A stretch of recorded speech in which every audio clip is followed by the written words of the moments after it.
What's going on, everybody? Welcome back to Goat Talk. Today we have a very, very special episode as we are joined with a very special guest. Please welcome Josh Katz.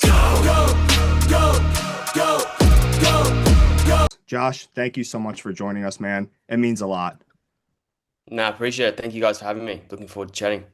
So, Josh, I want to start with judo itself at first, right? For someone who doesn't know much about judo, what is one thing that they should really understand? Oof, what's one thing? I think just that the margin for error is incredibly small compared to almost every other sport that I can think of. You can be Matches are 4 minutes long, and then they go, if it's still even, they go for an unlimited golden score period. But you could be winning by three or four scores, and if you get thrown, you land on your back, it's ippon, and you lose. So, I guess I at the Olympic Games, you could win after 10 minutes, and you could win or lose in 5 seconds as well. So it can be pretty brutal at some of the really big events that you could be winning by a lot and lose so quickly. And I guess like your experience could be over in 5 or 10 seconds if you had a really shit day. Yeah, yeah. Yeah. So now looking at training for something like this, what do you think the toughest part of your training would be? Definitely the hard judo sessions. We call it randori, but it's sort of like sparring equivalent. We probably do that on average 3 to 5 times a week.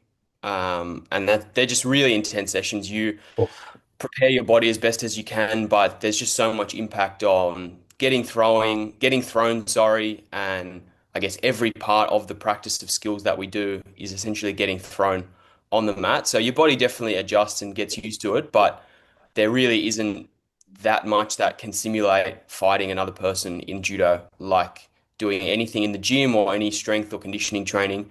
That can obviously help your body get prepared, but there's nothing really that stimulates the physicality and the intensity of just fighting another person. It's obviously not the same as doing MMA and or boxing and getting punched and kicked in the face. I'm not trying to pretend that it's exactly the same, but uh, just the load that goes through your body of trying to throw somebody and they're trying to twist and throw you, and you're doing that 4 or 5 days in a row under fatigue just adds up over time. So I'd say just the volume of training that you have to do for judo can be really intense, and I guess doesn't give you too much of a mental break as well. And so you bring up like boxing, MMA, right? So what do you think is different for preparing one of those fights versus preparing for a fight that you're going into? Yeah, so I've had quite a few friends that have done MMA as well, and our Olympic coach in judo, he competed in the UFC for a few years after his judo career. So I guess they've had some pretty helpful insights into how it goes, and I think the actual fight itself in MMA or boxing would have to be harder. I'm not going to pretend that judo is the same as getting 25 minutes of getting punched and kicked in the face. That would obviously be more difficult, but I think the nature of judo, you compete probably 10 times a year on any of those competitions. If you win a gold medal, you might have 5 or 6 matches on the same day. So I think just the consistent amount of volume that you're doing of training and competing across the year probably is the thing that makes judo, I guess that's the harder part of judo compared to those sports. I think that you don't really ever have, it's not a really big training camp and then a couple of weeks to rest and recover. You're pretty much going from competition to competition for 11 or so months of the year. So I think just the amount of times that you have to get your body up and prepared and be in the best shape that you can possibly be in, rather than, I guess, the same amount of physical toll that you would sustain in a 25-minute MMA or 30-minute boxing fight. Wow. Wow. I think so. Just kind of to piggyback on that question, Josh, when it comes to such a condensed tournament you have, like with the Olympics, like there's not a lot of time to prepare between fights or between matches, I should say, especially against people that you normally wouldn't, I guess, necessarily go against on a regular basis. What is it like from the first moment of your first match during the Olympics or any tournament, and then progressing your way through, let's say, like day two, day three, or whatever? How does your preparation kind of differ between what style of tournament you're trying to do compared to the Olympics or such things like that?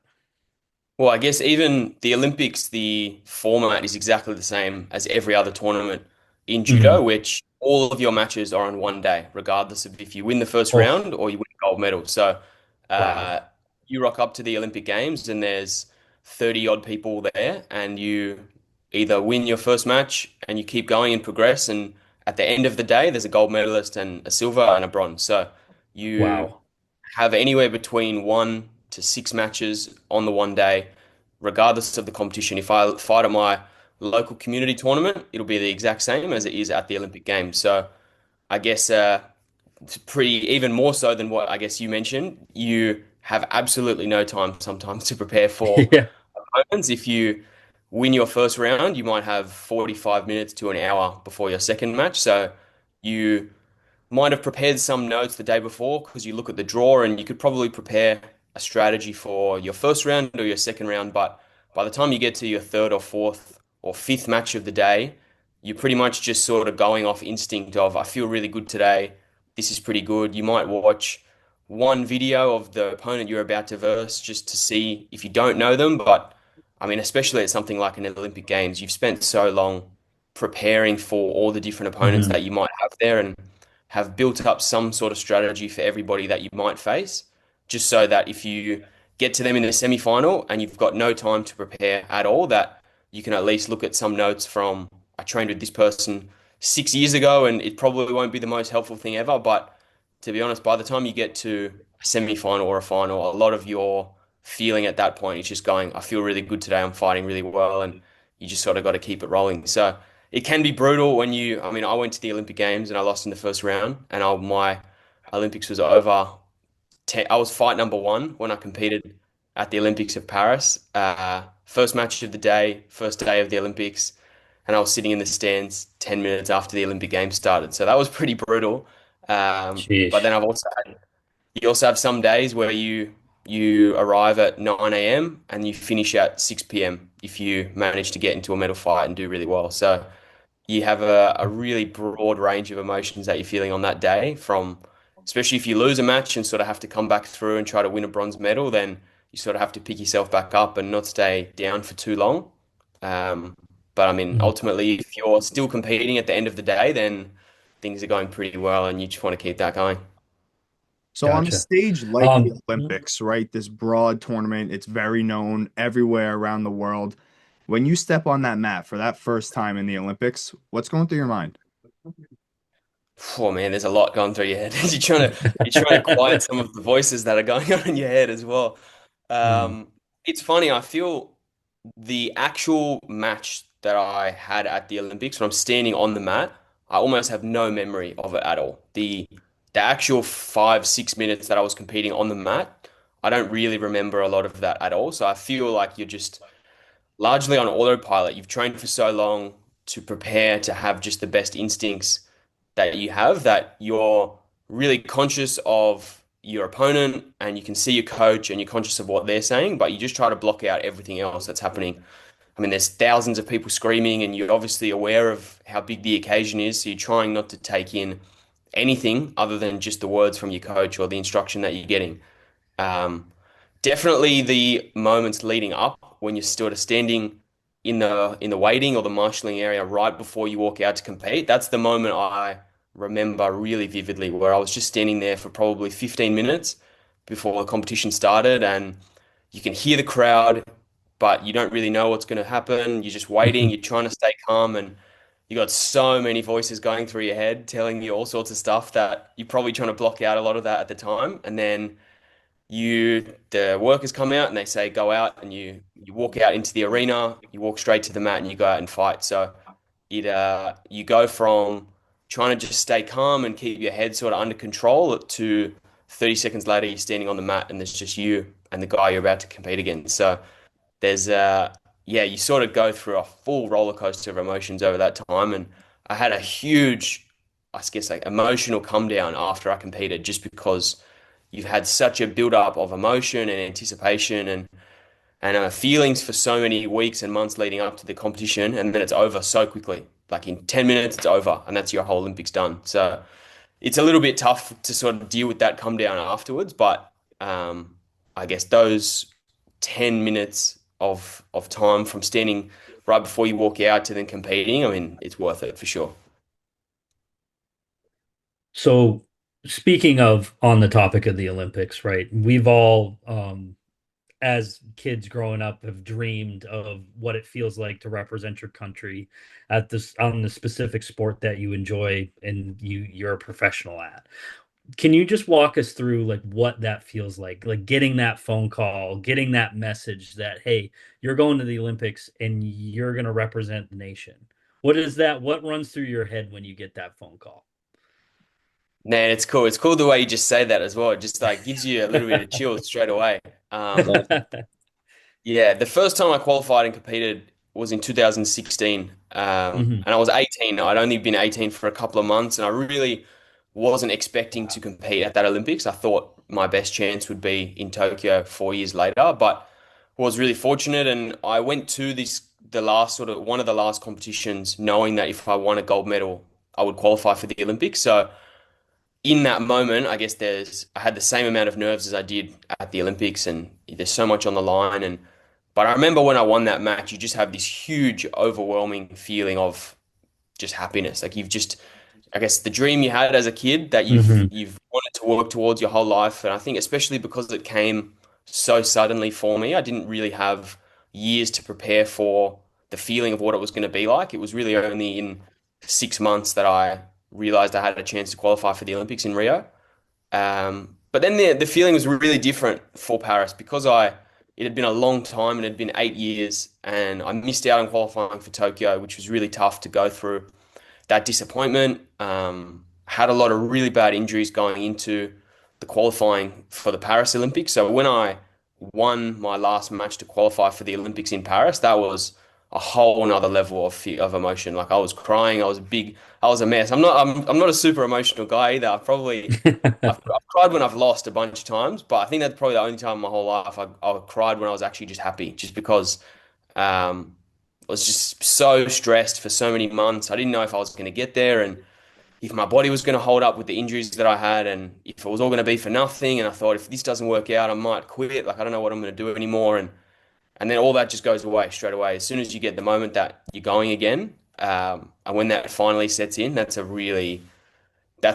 unique feeling. Yeah, I can't. I've Mm. had a lot of other great moments in my life, but there's not much that sort of will come close to that, I think. For now, anyway. I hope maybe one day, I'm sure there'll be other things that are great, but I don't want to upset my future partner or babies or anything like that in the future. But certainly in my young life so far, that's been the best moment.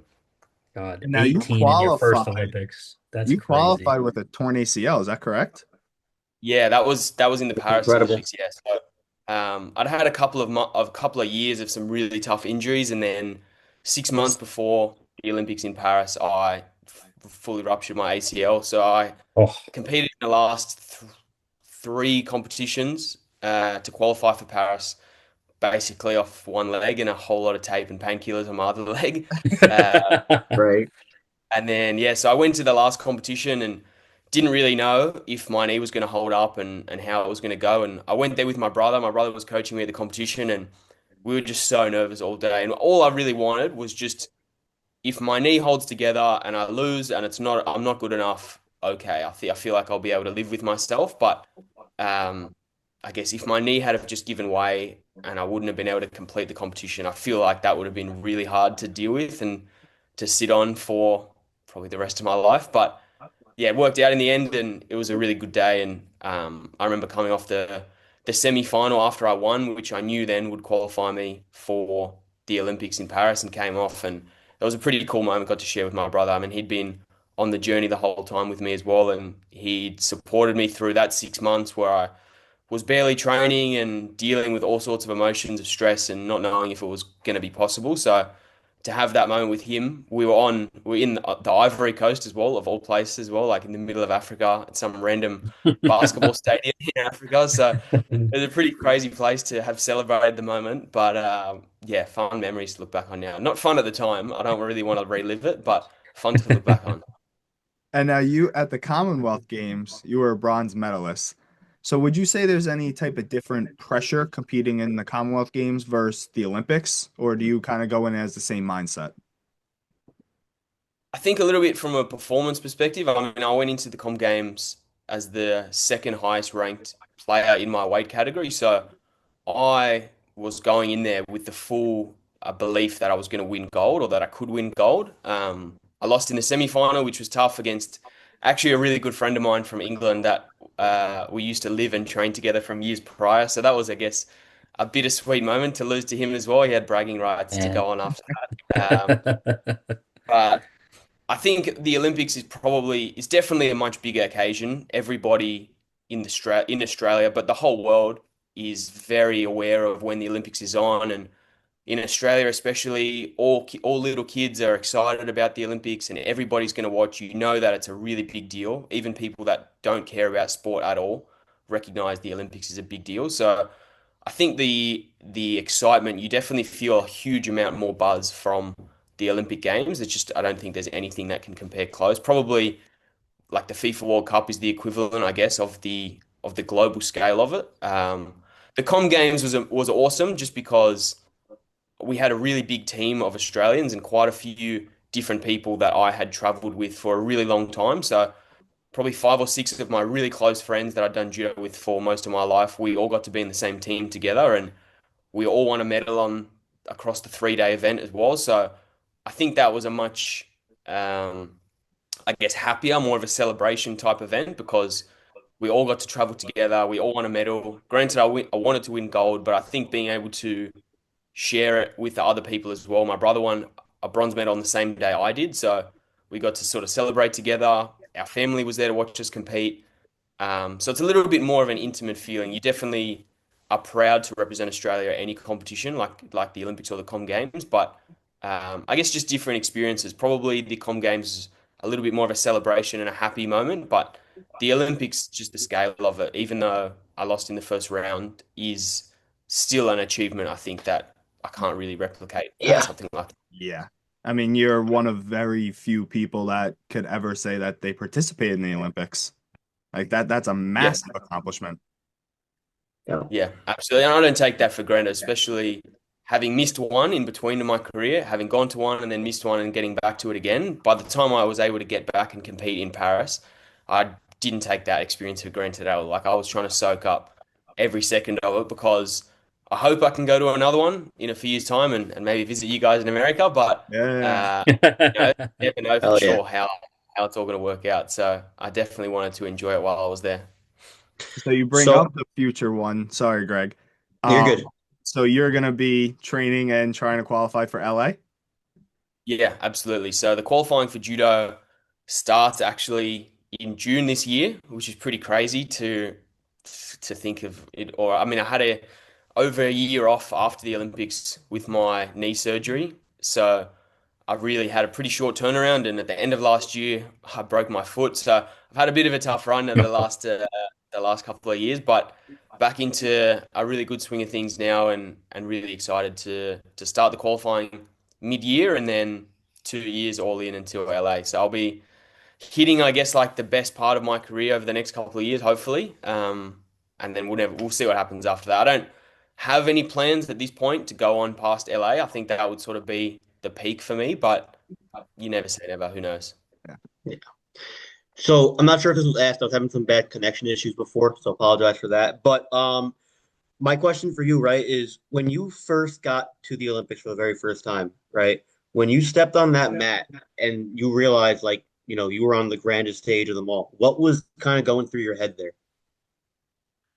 It's funny how it compares because I really remember in Paris, granted that was only 2 years ago, so the memories are much more vivid. Um, but I don't, I really just think in Rio, I don't remember the moment as clearly because it was quite a while ago now. It makes me feel a little Yeah. bit old. But I just remember being excited for the moment. I probably was a little bit, I guess, young and dumb and a bit naive to how big the moment actually was when I was there in Rio. I had heard about the Olympics a lot, but really had no awareness of how big it was going to be until I got there. So I think when I was just competing, I was just excited for the chance to compete. Didn't really have too many expectations, being really young and not having competed at a really major event before. I knew I ended up losing to the bronze medalist, so I really didn't stand too much of a chance as it turned out in the end. But I thought I had a good chance, and but my expectations, I guess, were pretty measured. I wasn't going in there thinking I was gonna win gold. Obviously, you never know what happens, and everybody's competing on one day, so you don't know how people are going to go with their nerves and the pressure. But I think I was just excited for that moment in Rio, and then when I got to Paris, granted I had much higher expectations for myself, but was also dealing with a pretty serious injury at the time as well. So uh, really hoped that I could get through a couple of rounds in Paris, but was also aware that you know everyone here is really good too, and I haven't had the best preparation, so I'll do the best that I can. But I think I had had a little bit maybe more acceptance in Paris that if I could do my best and compete as well as I could, I think I'd be pretty satisfied either way with how the results go. And I mean, I came off after Rio and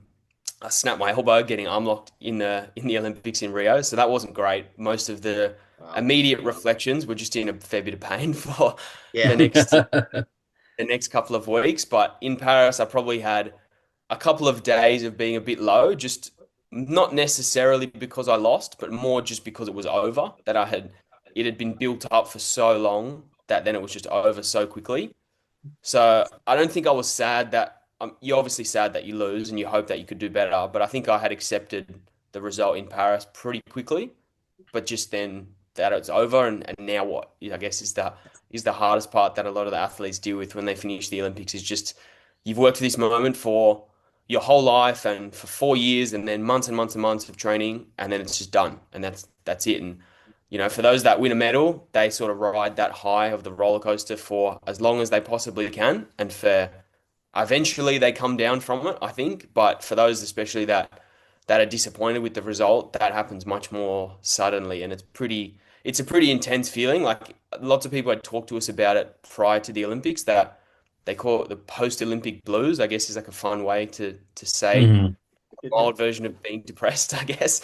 Um, but yeah, there wasn't really any way to prepare for it until it was over, and I came home and I had a lot to celebrate. I'd been back to the Olympics and got to see all my friends and family again, and you finally get to relax a little bit and eat lots of food and go have some drinks with your friends and stuff. So you can definitely enjoy life a little bit. You just different perspective, I guess. Well, I'm sure that you definitely have some crazy stories, but what is the best Olympic Village story you could tell us on camera? Oh, that's a good one. So I think probably this is quite a good one. This is definitely censored enough for the pod. But in so when we competed in Rio, I competed on the first day of the Olympics. My brother was the second day, and our whole judo team of the men finished by day 4. And we were only leaving the village after the full 2 weeks. So we had another 10 days in the Olympic Village of just doing basically whatever we wanted. We could go and watch sport during the day, but we went out every night as well, as you can imagine, enjoying the culture of Brazil. Um, but I remember one day we came back into the village at probably like 6 o'clock in the morning. We'd been out all night. We came back in t-shirt and jeans and probably a few stains on our shirt as well. And we came back into the village at 6 o'clock in the morning and we got onto the bus to go to sort of the dining hall to go and get some food. And we're sort of standing on the bus with our head up against the wall, just sort of having a little bit of a quick doze before we tuck into some pizza or whatever else it was going to be at the dining hall. And the head of the whole Australian Olympic team, like the chef de mission, she got on the bus to go to breakfast. She was starting her day and then going to breakfast to then sort of go about her day of official business. And we were sort of standing there and we said, oh, and we sort of like had to try to pretend that we were all good. And she was like, oh, good morning, boys. I said, good morning. And she was like, or is it good night? I said, good night. And then she was like, I'll let you get back to it. So we went our separate ways and we took off from her so quickly. I was like, I don't want to be stuck. If I get stuck in this conversation for too long, I'll be sent home in the next day. I need to get away from this as soon as possible and go to bed. My goodness. That's Yeah, awesome. they learned from their mistakes, I think, after that. And in Tokyo and Paris, that after your team had finished, they made you leave the village, which I think is a good decision. You just get if you want to be a pest, go and be a pest somewhere else, away from all the other athletes. Yeah. So I think you brought it up a little bit earlier, Josh. And just doing a little bit of research here. You come from really a full family of judo. Like everybody, it seems, in the family is has some sort of ties, even with the Olympics, right? Like what does it mean to you to have that background and to have those people in your corner pushing you every day? And you talk about coming back from the injuries and everything like that. What does it mean to you to be able to not just represent Australia, but also to represent your family and be like, I'm also I made it to the same stage as my parents did and what your brother did and everything like that. Yeah, it's very special. I guess as we were when we were growing up, we probably didn't appreciate it that much just because judo was being talked about all the time, and you'd have a fight with your coach, but then your coach is your parent, and then you're coming home, and that's sort of sitting around the dinner table a bit awkward sometimes because we've just been having an argument at training an hour earlier, and now we're coming home and it's mum and dad instead of coaches. So that was definitely like some challenges growing up for sure. But I think as we got older, we could appreciate that they fully understood what we were going through as well. Mhm. I guess if you were dealing with injuries or the disappointment of losing or just like the day-to-day challenge of training your ass off every single day, they could relate to it, and which really helped us as well. I guess the hardest part sometimes is just trying to help the people around you to know how to support you, but I guess we never had to help them with that. They just knew how to support us on the journey, and I guess they always knew how hard it was going to be. They didn't want us to choose judo. I always joke about it to people that they forced us into do judo, and if I could have done anything else, I would have, but they forced me to do it. But the reality was that they knew how hard judo was going to be for us. So they didn't want us to do it unless it was the thing that we were passionate about and that we were really motivated and committed to. And it made the moments then when we were able to eventually get to major competitions pretty awesome because I guess they had been through it all with us, not just as our parents, but also as our coaches as well. And then later in with Nathan, like being able to compete at Olympics and Com Games together was insane. And now he's transitioned more to coaching me. So came with me to Paris, helping me compete. Hopefully he's going to be able to coach me over the next couple of years towards another Olympic Games, which it's pretty cool. Like, I mean, I know that we'll look back on this in 20 or 30 years and have a lot of pretty insane memories that we got to share together. And it made it a lot easier across our whole career, just knowing that there was always somebody else that you could talk to that was going through the same struggle that you were doing. Maybe not at that exact moment. They might have been healthy and you were injured or whatever, but they knew exactly what you were going through, which always makes it easier to be able to just chat to somebody and to help push each other. And we were pretty competitive when we were growing up, but it was always a pretty healthy competition as well. Like we just wanted each other to do the best that we can. But now that he's retired and I'm still competing, I sort of say that no, my motivation now for wanting to go to a third Olympics is now I can unquestionably be the best in the family. Like mum went to one, Nathan went to two. If I go to three, then there's no argument anymore with it. We can't debate it anymore. It's clear. So that's my biggest motivation for the next 2 years is get to one more Olympics and then it's no arguments anymore. I love that. So obviously you mentioned before how crazy your schedule is, right? The training, the preparation, it's got to be just an un ridiculous amount of time. So I'm curious too, what are other things that you do outside of judo? I mean, I can't imagine your schedule's got to be so hectic, but what are some hobbies or things that you like to do? Yeah, I mean, I love sport. Sport is huge in Australia, but I get around every sport, soccer and rugby league, and absolutely love it. But a few years ago as well, my brother and I, we started a business where we deliver a lot of presentations and sort of workshops in schools around Australia, mostly sort of in Sydney and our wider sort of Sydney region, but travel around a little bit as well, and just sort of try to pass on some of the lessons and experiences that we've had across our careers and our lives that granted we're still both young and still ongoing but have had quite a lot of life experience for not being so old I guess in terms of years but yeah so just try to pass on some of those messages to students in schools and to see young athletes in different clubs and that extends sometimes to some businesses at like a corporate level and just sort of helping with some of the I guess, high performance lifestyle and behaviors that we have to apply to our career and just sort of helping other people apply that to their lives, and definitely not trying to encourage lots of people to do judo or go to the Olympics. Like that's a pretty niche thing that if you don't want it for you, then that's totally fine. I definitely won't blame you. I talk about a bunch of different injuries I've had, and then I think if they were on the fence about starting judo, they're probably going to find maybe a less contact sport. But yeah, so that I love doing that, and it definitely gives me a lot of motivation to want to keep pushing myself and to see how much further, how much more I can achieve in judo, knowing that it'll probably have a positive impact on some other people eventually as well. Now, Yeah, do you have any favorite American sports or American sport teams? I mean, my brother's a massive NFL fan. He supports Buffalo Bills, so Let's New York. go! Oh. Shout out. oh Let's no. go! Oh, I love Yeah, that. so he'll be very very happy to hear that there's some support on the call here. Let's Um, go.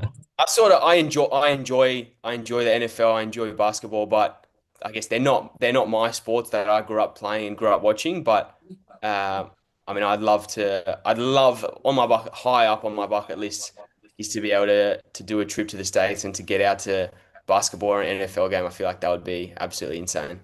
Well, LA, we're gonna have flag football Yes. now, so you can meet some NFL Yeah. players there.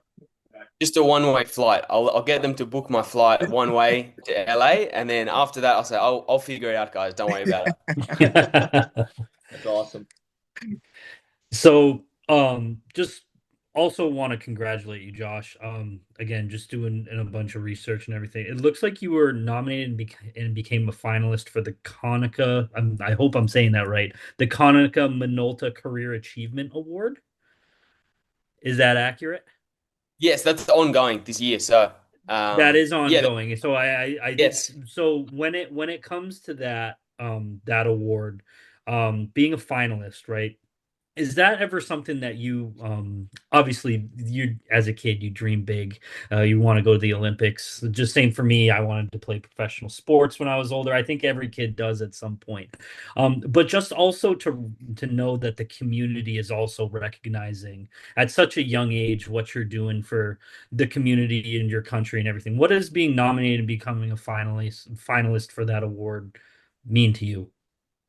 Yeah, there's been a few moments that I guess you take a little bit of time to reflect on, I guess, what you've done. And when you're in it, you don't really think about it too much. You just sort of, especially, I guess, that sort of year leading up to the Olympics was so intense that I Hmm. never really took myself out of it because you're in the thick of the day to day of the ups and the downs. You don't ever take the time to think about sort of what's actually going on. You're just trying to get through every single day. But I definitely had a big reflection after I came back from the Paris and when I was, I guess, shaping then when I would go back into schools and talking about my experiences and I'm sort of writing all these events down. And I was Hmm. like, shit, this was actually a pretty crazy couple of months that I sort of went through. Like when I'm saying it out loud, sometimes I'm actually talking about it. I'm like, man, I did pretty good here. This is a pretty good effort from me. Um, but then, yeah, I mean, these type of awards, you obviously don't do it for this type of recognition. I mean, the Hmm. dream is to try to win a medal at the Olympic Games, but I guess what I really do appreciate is getting recognized for stuff away from judo. There's still Hmm. so many goals I want to try to achieve in over the next couple of years in terms of medals I can win in judo and going to an Olympics and hopefully winning a medal at the Olympics, but getting some recognition and I guess knowing that people are appreciate what you're doing off the mat and having a positive impact on other people, then that's really nice to see. And I guess also gives you a little bit of a boost sometimes that you can I think as an athlete, especially in individual sports, you have to be somewhat selfish at times. You have to just prioritize yourself and your training and your recovery and maybe pulling yourself away from your friends and your family sometimes to just focus on what you have to do. So I think it's nice then when you have moments that you, I guess, are recognized for having a positive impact on other people as well, and you can be really selfish sometimes, and I guess be in the pursuit of your goals, which it's a me thing. I'm not doing that for anybody else. That's so I can do the best that I possibly can. But if that also helps other people, and then the work that we do outside of judo, if that has a positive impact, then then that's pretty cool as well. And if you get a couple of awards on the way, then that's great. I mean, the awards I think are more nice, I guess, to help maybe get your message out a little bit further than it is like I don't need any trophies on my wall at home, but if getting nominated for big awards or helps more people, I guess, see your message and then maybe they're motivated to want to get us in to do a talk or to go out and do something, then that's really what it's about. So it's cool for sure. And hopefully, I guess the more awards that you get, it means that your judo is going really well at the same time. Unfortunately, most of those awards don't come if you're doing really bad at judo. So I guess they come as a result of being able to get closer towards a lot of the goals that I still have in judo. So yeah, definitely appreciate them when they come. Yeah, and you Yeah, so like you just brought up, right? Like so you wanted to get out your message, broader audience and everything. So what message would you have for somebody, young, old, no matter what age, that is chasing a dream that to them right now feels like it's impossible? Yeah, I mean, the fact that somebody has a dream, I think is awesome. Like a lot of the challenge for a lot of young people is just having a big dream. They sort of get stuck in this, don't care about anything, don't want to do anything, just want to go day to day and not really care about anything, which I think can be like a cool thing sometimes in school, which sucks, really. Um, but like if young people have a really big dream and a really big goal, then that's awesome. And I guess what I try to sort of share just from my experiences was that you don't always tick off every goal that you want at the exact time that it happens. I wanted to achieve lots of different things along the way and didn't always happen exactly when I wanted them to, but just continuing to push through hard times always makes is always worth it in the end. I think a lot of people want to, they don't know if it's going to be worth it if they work really hard for a long time and have to sacrifice a lot of stuff.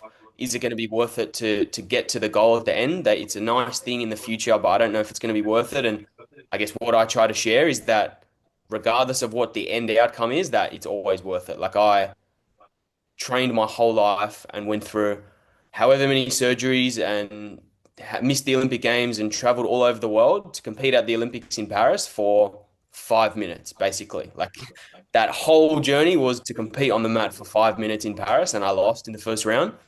And I would do the whole thing again for one more minute if I could. So I guess like that's probably the biggest thing I try to just share that it is always worth it, but you just have to believe that in yourself and in the dream that you have and just back it all the way. love it. That's awesome. So, I mean, I guess kind of following up with that too, right? And we kind of touched on it a little earlier, but like when it's all said and done for you, like after the next Olympics, whenever that may be, what would you want your legacy to be as like a person, not just as someone who is a extremely talented at judo, but like what would you want your legacy to be as a person? Um, as a person is tough. As an athlete, definitely just somebody that didn't give up. Like there were so many times where I was close and that I wondered if it was worth it anymore. And I think just as an athlete, knowing that I never gave up on wanting to reach my goals and whether or not I reach them in the end, I guess I've accepted that maybe I will, maybe I won't. Like you're not always fully in control of reaching every single one of your goals. A lot of other people you have to go and beat in competition that have their own goals that they're trying to achieve too.